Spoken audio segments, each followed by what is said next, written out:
Good morning. This is the Sharing Wheel. Today we have Annie Pofcher. That's correct. I pronounced your name right, Annie? Absolutely. You always do. That's good. Annie's a local comic, and Annie, you performed at Off Cabot. Yes. Every last Thursday of the month. Yes. And you were recently at the Riot Act comedy show at the Walnut Street Cafe in Lynn? Yes. Ah. And Annie's been on before, and we had an interview about comedy. If you want to search that, you can see that interview. But today, we're actually going to have the real deal. We're going to have the comedy itself. So we're going to segue into Annie and her comedy. Yeah, thanks, Annie, for coming. You're welcome. Right. Thank you for having me here. Sure, pleasure. Okay, great. See you in a bit. Hi. I'm Annie Pofcher. And when I was younger, I used to travel solo, and I loved it. And I used to wander the streets of famous capitals. I used to walk the streets of Paris and have tea. It was wonderful. I used to pack a small bag and be spontaneous. But one time I read that the French liked it when tourists dressed nicely because they didn't stick out like a sore thumb. So I thought, let's have a different kind of adventure. I packed a very large suitcase and I put beautiful clothing items in it. Well, it worked too well. Everyone actually thought I was an authentic Parisian, and the French people kept stopping me everywhere I went to ask me questions. How do I get here? Is this museum open today? And it was embarrassing for everyone because when I open up my mouth, I cannot speak French at all. The only thing I can say with any fluency is, I do not understand. So their mouths fell open because they've never seen, or they acted like they've never seen an American dress beautifully like a Parisian before. And I felt like I subverted the natural order. You know what? That was kind of fun. The other strange thing that happened on that trip was an American couple came up to me. So obviously I didn't fool everybody. But they had a cheese wheel in their hand, and they said, "We bought a cheese wheel, and we're getting on the plane later today. We found out we can't take it with us. Will you take our cheese wheel?" And I felt like, oh, lucky me, I've got a big cheese wheel. So I took it, and I'm walking around proudly with my brand new French cheese wheel. And it starts getting hotter and hotter, and I'm still walking around with the brand new cheese wheel. And my thoughts go from, oh, yay, I've got a big cheese wheel, to, oh, yay, I've got a big cheese wheel. I thought, what do I do with this? You know, I was younger, so I wasn't as wise as I am today. Well, I brought it back to my hotel room. And like any beautiful, exotic thing that you might bring back to your hotel room, it started to stink. So I had to throw it away. So much for the cheese wheel. You know, the wheel was invented to make traveling easier. But how do you make a unicycle out of a cheese wheel? It's too soft. It didn't work out. But it's part of the adventure of foreign travel. All right. Nowadays, I don't travel to Europe anymore. Now, I walk the streets of Beverly. But when I miss Paris, I go to Delphine's and I order a glass of red wine. I might order a crepe, write poetry, look out the window at Cabot Street and people watch. Ooh la la. So then, after a while, COVID hit. It's ended a lot of things I like to do. Some things closed, never came back. And I got bored.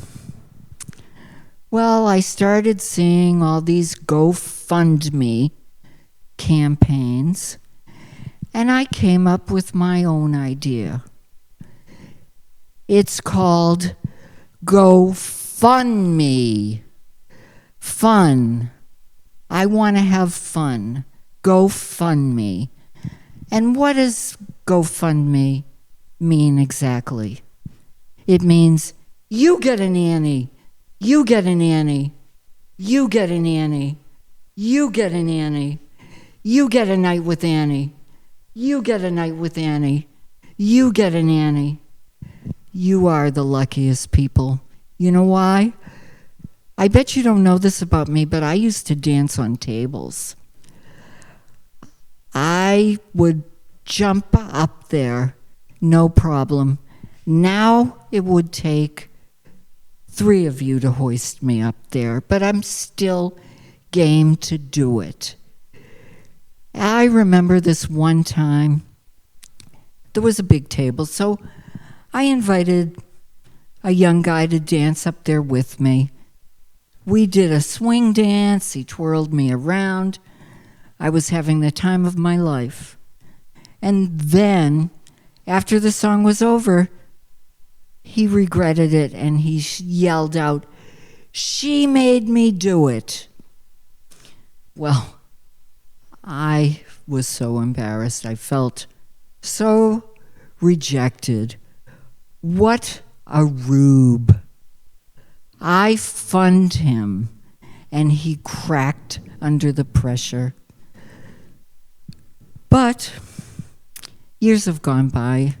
I'm not upset about it anymore, and I really hope that he got to live the boring life that he craved. But life is funny. I never got married. I never had kids. That has plus and minuses. I don't have to pay any college loans. I don't have to sit through 4-hour graduation ceremonies. But then again, I don't get a special breakfast honoring me as a mom. I don't need a man for the company anymore. I don't need a man for the other things that used to be important to me. What I need one for is the jokes. If I could get married, I would have 10,000 more jokes. I've noticed that comedians base a lot of their acts around their husbands or their spouses and their children. And I don't have that material at my fingertips. I need that material at my fingertips. I want to tell you what a lunkhead he is. I want to tell you how he leaves his socks on the floor, how he won't put his underwear in the hamper. Why is his underwear my problem? Why doesn't he close a kitchen cabinet? And then I could talk about my kids, how they take after their father, and they leave their socks on the floor. Well, I don't really worry about finding a man. I'm sure there's a lot of jokers out there. If I really wanted one, I could do it. I could find a husband if I really wanted it. But I will tell you, one time I was talking to a man. I find relating to people in general a little confusing. We were having a nice conversation, and all of a sudden he says to me, "You know, you look half decent." Well, my mouth fell open. I thought, wait a minute, does this mean I don't rate a full decent? What is he talking about? In my shock, I forgot to ask him which part he found half decent. The top? The bottom? The middle? It makes me want to tell you, if you are looking for a woman to like you, if you're going to tell her she's pretty, don't tell her she's half pretty. If you think she's attractive, don't tell her she's half attractive or not half bad. This is good advice. However, if you only want her to half like you, please disregard everything I've just told you. Now, speaking of being attractive, I'm not doing so bad, but I admit I've widened. Now, do you like Italian food? I used to be angel hair pasta. Now I'm more like rigatoni. But I'm a much tastier snack, and I can hold a lot more clam sauce. And I'm really working toward trimming down to linguine. And when I do, I'm going to be a real dish. Now, the other thing, speaking of being saucy, is my mailbox is dripping over with tons of junk mail that I don't want to read. It's boring. We all know I don't like to be bored. So I was thinking, I want my junk mail to be more personal. I want some sexy junk mail. I want it to say, "Dear Anne or current resident, you are so hot. That is why we want you to change your Wi-Fi plan." Now, it would save a lot of running and putting all that junk mail into the blue bin. Flattery will get you everywhere, and if they flattered me, I would keep that mail. I would put it on my refrigerator. The other thing is the changes. The earth is changing. And I'm changing too.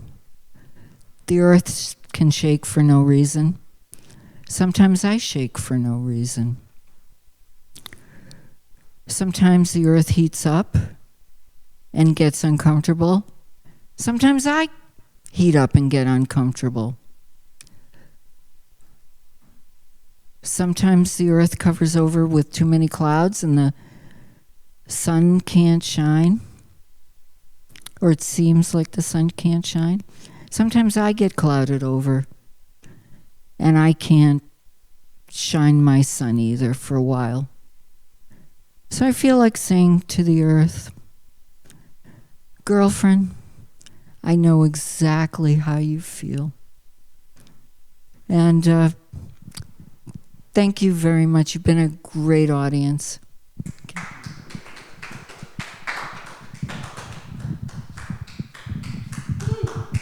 Thank you, Annie, for shining your comedy here at BevCam. And this has been The Sharing Wheel. We'll see you next time. Cheers.